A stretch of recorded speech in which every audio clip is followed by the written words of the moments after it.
Sookshmadarshini directed by MC ജിതി. ഈ review കാണുമ്പോഴത്തേനും കുറേ reviews നിങ്ങൾ ഓൾറെഡി കണ്ടിട്ടുണ്ടാവും, ഇനി ചിലപ്പോൾ കണ്ടിട്ടുണ്ടാവില്ല. അപ്പോൾ എന്താണെന്നുണ്ടെങ്കിലും നിങ്ങൾക്ക് പെട്ടെന്നൊരു റിവ്യൂ ആണ് വേണ്ടിയെന്നുണ്ടെങ്കിൽ ഒറ്റ കാര്യം പറയാം, നിങ്ങൾ ഡെഫിനറ്റ്ലി എന്തായാലും മസ്റ്റ് വാച്ച് സാധനമാണ് ഈ സൂക്ഷ്മദർശിനി എന്ന് പറഞ്ഞൊരു പടം. ഞാൻ 2024 ഇറങ്ങിയ മലയാളം മൂവീസിൽ വൺ ഓഫ് ദി ബെസ്റ്റ് സാധനമാണ്, one of the well written മൂവിയാണ് സൂക്ഷ്മദർശിനി എന്ന് പറഞ്ഞത്. കാരണം ഇതിന്റെ സ്റ്റോറി തീരെ പ്രഡിക്റ്റബിൾ അല്ല. അത് ഒരു രീതിയിലോ എങ്ങനെ നോക്കിക്കഴിഞ്ഞാൽ അത് ഒരാൾക്ക് പ്രഡിക്ട് ചെയ്യാൻ വേണ്ടി സാധിക്കുന്നില്ല എനിക്ക് തോന്നുന്നില്ല. അങ്ങനത്തെ ഒരു ഗംഭീര റൈറ്റിങ്, അതിലേക്കുള്ള മ്യൂസിക്, അതിലേക്കുള്ള പെർഫോമൻസിന്റെ കാര്യത്തിൽ ഞാൻ വരാം. അങ്ങനെ മൊത്തത്തിൽ ഞാൻ പറയുമ്പോൾ ഇത് ഈ ഭൂതക്കണ്ണാടി വെച്ചിട്ട് നിങ്ങൾ സിനിമ കാണുകയാണെന്നുണ്ടെങ്കിൽ ചിലപ്പോൾ ഇതിൽ മിസ്റ്റേക്സ് ഒക്കെ തോന്നിയേക്കാം, എനിക്കറിയില്ല. പക്ഷെ ഞാൻ സിനിമയിൽ ഒരു മോശം കണ്ടുപിടിക്കാൻ വേണ്ടിയിട്ട് ഒരുപാട് ഹാർഡ് വർക്ക് ചെയ്യുന്ന ഒരാളല്ല ഞാൻ. അതുകൊണ്ട് ഞാൻ പറയുന്നത്, ഞാൻ സാധാ പോലെ ഇന്ന് കാണുമ്പോൾ എന്നെ കണ്ണിപ്പെടുന്ന സാധനങ്ങൾ മാത്രമേ ഞാൻ ഇതിൽ പറയുള്ളൂ. അപ്പോൾ എനിക്ക് പറയാനുള്ളത് വെച്ചിട്ടുണ്ടെങ്കിൽ ഞാൻ പറഞ്ഞു, നേരത്തെ പറഞ്ഞ പോലെ തന്നെ 2024 ഇറങ്ങിയ വൺ ഓഫ് ദി ബെസ്റ്റ് സാധനമാണിത്. തിയേറ്ററിൽ പോയി കാണേണ്ട സാധനം, സത്യം പറയണം. പിന്നെ ഇതിൽ പറയേണ്ടത് നസ്രിയന്റെ ഒരു കാര്യം പറഞ്ഞാൽ പിന്നെ ഞാൻ ആദ്യം ഒരു കാര്യം പറയാം. ഇതിൽ ഇപ്പോൾ കുറെ ആൾക്കാർ ഇപ്പോൾ ഇന്റർവ്യൂ ആണെന്നുണ്ടെങ്കിലും പല സ്റ്റേജ് പരിപാടിക്കോ എന്തിനെങ്കിലും നസ്രിയ പോയി കഴിഞ്ഞിട്ടുണ്ടെങ്കിൽ എല്ലാവരും പറയുന്നത് നസ്രിയ ഭയങ്കര എന്താ പറയുക ക്യൂട്ട്നെസ് വാരി വതറാൻ നോക്കണം ഒരാളാണ് എന്നൊക്കെ പറയലുണ്ട്. അപ്പൊ എനിക്ക് അതാണ് ആദ്യം പറയാനുള്ളത്. അപ്പൊ ക്യൂട്ട്നെസ് വാരി വതറായോ ഇല്ലെങ്കിലും ഒന്നാമത് നസ്രിയന്റെ വീട്ടുകാർക്കും പ്രശ്നമില്ല, നസ്രിയക്കും പ്രശ്നമില്ല, നസ്രീനെ കല്യാണം കഴിച്ച ആൾക്കും പ്രശ്നമില്ല. അപ്പൊ അത് നിങ്ങൾക്ക് ആ ഒരു പ്രശ്നം വേണ്ട, മനസ്സിലായില്ല. ക്യൂട്ട്നെസ് വാരി വെതറാതിരിക്കേ, നീ കൃഷിയിൽ വിട്ട് നെല്ല് വെതറ് എന്താന്ന് വെച്ചാൽ വെതറിക്കോട്ടെ. അതേപോലെ തന്നെ ഇതിൽ നസ്രിയ അഭിനയിച്ച സമയത്ത് ഞാൻ പല റിവ്യൂസിൽ കേട്ട് ക്യൂട്ട്നെസ് വാരി വെതറാന്ന് നോക്കിയിരുന്നത്. പക്ഷെ എനിക്ക് അങ്ങനെ തോന്നില്ല എന്നുള്ളത് മാത്രമല്ല, ഗംഭീര പെർഫോമൻസ് ചെയ്തു നസ്രിയ. കാരണം നസ്രിയ ഇതുവരെ ചെയ്യാത്തൊരു ക്യാരക്ടറാണോ ചോദിച്ചു കഴിഞ്ഞിട്ടുണ്ടെങ്കിൽ ചെയ്യാത്ത ക്യാരക്ടറാണ് നസ്രിയും ബേസിലും ചെയ്തിട്ടുള്ളത്. നസ്രിയ മാത്രമേ നസ്രിയും ബേസിലും. പിന്നെ നസ്രിയക്ക് അഭിനയം അറിയില്ല എന്നുള്ള കുറെ ആൾക്കാർ പറഞ്ഞിട്ടുണ്ട്. ഈ ഒരു കാര്യം പറയാൻ നാനിന്റെ ഒപ്പം തെലുങ്കിന് നസ്രിയ പോയി അഭിനയിച്ച്, തമിഴിൽ അഭിനയിച്ചു. അപ്പൊ തമിഴിൽ നിന്ന് തെലുങ്കിന്നൊക്കെ ആൾക്കാർ വന്നിട്ട് മലയാളി നടിനെ വിളിക്കുന്നത് അഭിനയം അറിയാത്തോണ്ടാവില്ല. അപ്പൊ ആ ഒരു ക്വാളിറ്റി ഈ ഒരു സിനിമയിൽ നസ്രിയ ഭയങ്കരമായിട്ട് നിലനിർത്തിയിട്ടുണ്ട് എന്നുള്ളത് എനിക്ക് തോന്നുന്നത്. ആ ഗംഭീരമായിട്ട് പെർഫോം. അത് ഒന്നും നസ്രിയന്റെ പടം, അത് എന്താണെന്നുള്ളത് നിങ്ങൾ സിനിമ കാണുമ്പോൾ മനസ്സിലാവും. ഇത് നസ്രിയയാണ് ഇതിന്റെ മെയിൻ. ബേസിൽ അടക്കമുള്ളവരൊക്കെ അത്രത്തോളം ഇമ്പോർട്ടൻസ് ഇല്ലാത്ത, അതായത് ഞങ്ങൾ കാണുമ്പോൾ മനസ്സിലാവും അത് നസ്രിയ കഴിഞ്ഞിട്ടുള്ളൂ ബാക്കിയുള്ള ക്യാരക്ടേഴ്സ് ഒക്കെ.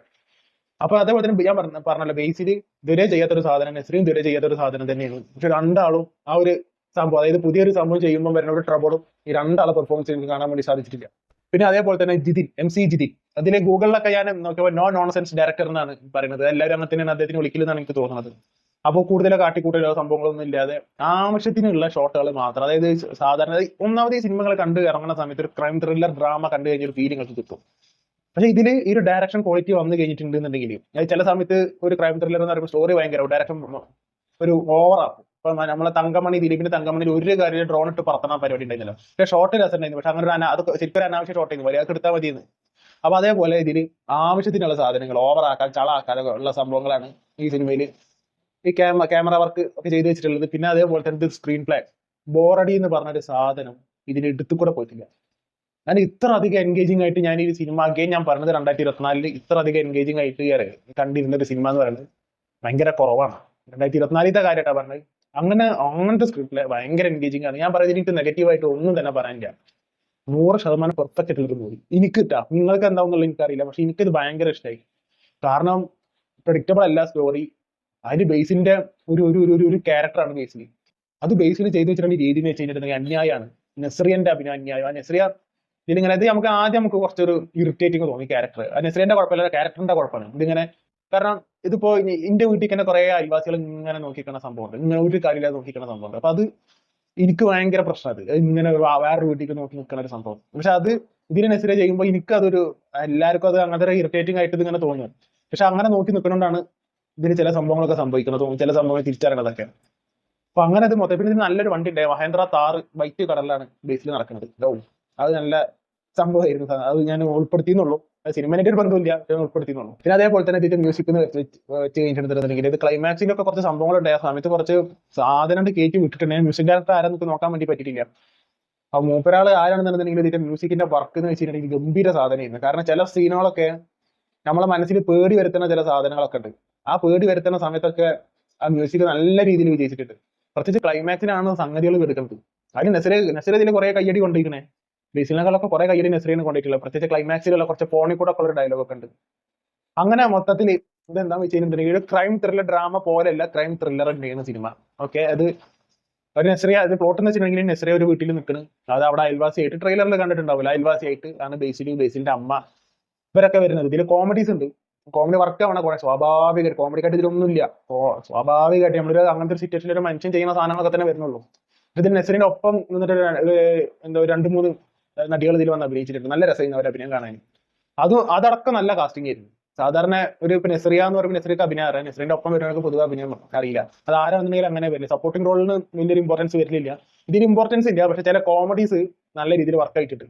പിന്നെ അതേപോലെ ഡയാന എന്ന് പറഞ്ഞൊരു ക്യാരക്ടർ ചെയ്തിട്ടുണ്ട് ഒരുപാട്, അത് അടിപൊളിയായിരുന്നു. അങ്ങനെ മൊത്തത്തിൽ ഞാൻ പറയുന്നുണ്ടെങ്കിൽ നിങ്ങൾക്ക് 100% തിയേറ്റർ എക്സ്പീരിയൻസ് തരും ഈ പടം.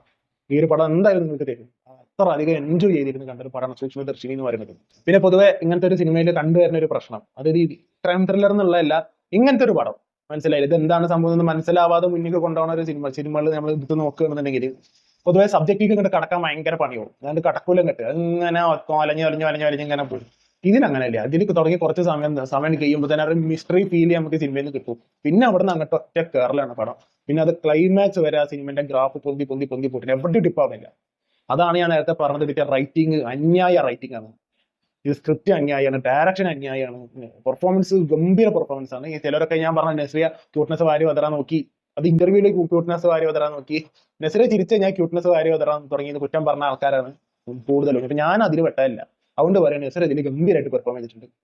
അത് ആ ക്യാരക്ടർ ഇതിനേക്കാളും മികച്ച രീതിയിൽ ചെയ്യാൻ വേണ്ടി സാധിക്കൂല, അത് ആരാണെന്നുണ്ടെങ്കിലും. നസ്രിയ ഇതിൽ ഗംഭീരമായിട്ട് പെർഫോം ചെയ്തിട്ടുണ്ട്. പ്രത്യേകിച്ച് നസ്രിയ ഇതിൽ മറ്റേ ഒരു സംഭവം കണ്ട് പേടിക്കണൊക്കെ സമയത്തൊക്കെ ഉള്ള കുറച്ച് അഭിനയം കാര്യങ്ങളൊക്കെ ഉണ്ട്. പിന്നെ ക്ലൈമാക്സിലൊക്കെ നസ്രിയ കൊണ്ടുപോയി, നസ്രിയ സ്കോർ ചെയ്ത് അങ്ങോട്ട് പോയി. നസ്രിയ കുറെ കയ്യടി കിട്ടിക്കുന്നു നസ്രിയക്ക്. അപ്പൊ ഇനി അറിയാലോ, അപ്പൊ അങ്ങനെ പെർഫോം ചെയ്താലേ കയ്യടി കിട്ടുള്ളൂ, ആണാണെങ്കിലും പെണ്ണാണെങ്കിലും. അതാ പറഞ്ഞത്, ഇത് മൊത്തത്തിൽ ഭയങ്കര ഒരു പടമാണ്. ഞാൻ പറയാം, നിങ്ങളിത് തിയേറ്ററിൽ പോയിട്ട് എക്സ്പീരിയൻസ് ചെയ്യണം. പക്ഷേ ഈ സിനിമയിലൊക്കെ കൂടുതൽ പറയാൻ പറ്റില്ല. ചിലപ്പോൾ റിവ്യൂ ഇൻകംപ്ലീറ്റ് ആയ പോലെ നിങ്ങൾക്ക് തോന്നും. പക്ഷെ ഇത് ഇങ്ങനെ പറയാൻ പറ്റുള്ളൂ, കാരണം ഓരോ ക്യാരക്ടേഴ്സ് എന്താന്ന് പറഞ്ഞ് ഞങ്ങൾക്ക് കഥ കിട്ടും.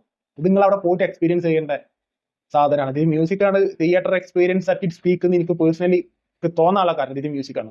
ബാക്കിയുള്ള ഇല്ലാന്നല്ല, പക്ഷെ ഈ മ്യൂസിക് കൊളാവുകയാണെന്നുണ്ടെങ്കിൽ ആ തിയേറ്ററിൽ ഇരുന്ന് കാണുന്ന ഒരു ഫീൽ നമുക്ക് എന്തായാലും നഷ്ടപ്പെടുമായിരുന്നു. അപ്പൊ അതുകൊണ്ടാണ് ഞാൻ പറഞ്ഞത്, ഇത് 100% പെർഫെക്റ്റ് ആയിട്ടുള്ള ഒരു മൂവിയാണ്. ഞാൻ 2024 ഇറങ്ങിയതിൽ വെച്ചിട്ട് one of the best Malayalam മൂവിയാണ് സോഫാർ എന്ന് പറയണ്ട. ഇനിയിപ്പോ കഴിഞ്ഞല്ലോ, ഡിസംബറോടുകൂടി കൂടി കഴിഞ്ഞല്ലോ, 2024 കഴിഞ്ഞല്ലോ. ഇപ്പൊ 2024 ഏറ്റവും ബെസ്റ്റ് ടോപ്പ് 10 മലയാളം മൂവീസ് എന്ന് പറഞ്ഞ സമയത്ത് ഒരു ടോപ്പ് 5 ഞാൻ എന്താ ഈ സിനിമക്ക് സ്ഥാനം കൊടുക്കും എന്നുള്ളത് ഞാൻ എന്റെ കാര്യമായിട്ടാണ് പറഞ്ഞത്.